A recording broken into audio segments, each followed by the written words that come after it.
Kariz qaynukam meni ovqatlanganim borishga taklif qildi. Qaynonamga bugun dam oling, yuring biz bilan birga ovqatlanganim borasiz deb aytsam, yo'q, men ishlashim kerak dedilar. O'g'lim bilan birga borib maza qilib ovqatlanib kelinglar dedilar. Shuning uchun qaynukam bilan birga avtobusga chiqib oshxonaga borgandik, qaynonam bizni kutib oldilar. Nima ekanmish, surpriz qilmoqchi bo'lgan ekanlarmish.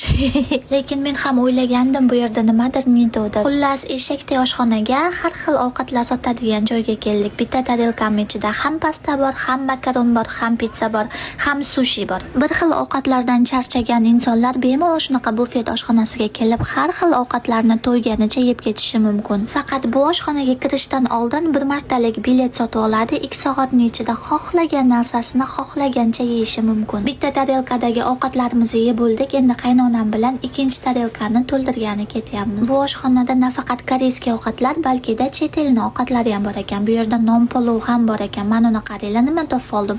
Karislar markavcha salatini yemaydi deb o'ylagandim, lekin bu yerda bor ekan. Xilma-xil ovqatlar sotadigan oshxonaga kelib ham pasta yeb o'tirishimni qaranglar. Pastani juda ham mazali yeganingizga meni ham yegim keldi deb qaynukam o'ziga ham pasta olib kelganini qaranglar. Bu yerda karis qaynonamni eplab bo'lmayapti. Ikkita tarelkani to'ldirib olib ketishlarini qaranglar. Mono meva nimaligini topinglarchi.